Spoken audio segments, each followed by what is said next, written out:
नमस्ते अस्तु भगवन् विश्वेश्वराय महादेवाय त्र्यम्बकाय त्रिपुरान्तकाय त्रिकाग्निकालाय कालाग्निरुद्राय नीलकण्ठाय मृत्युञ्जयाय सर्वेश्वराय सदाशिवाय श्रीमन्महादेवाय नमः।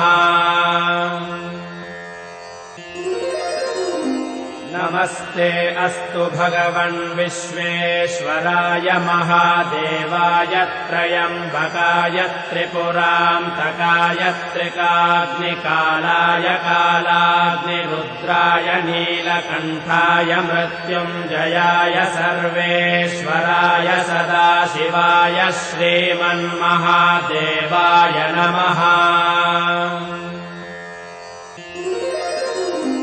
नमस्ते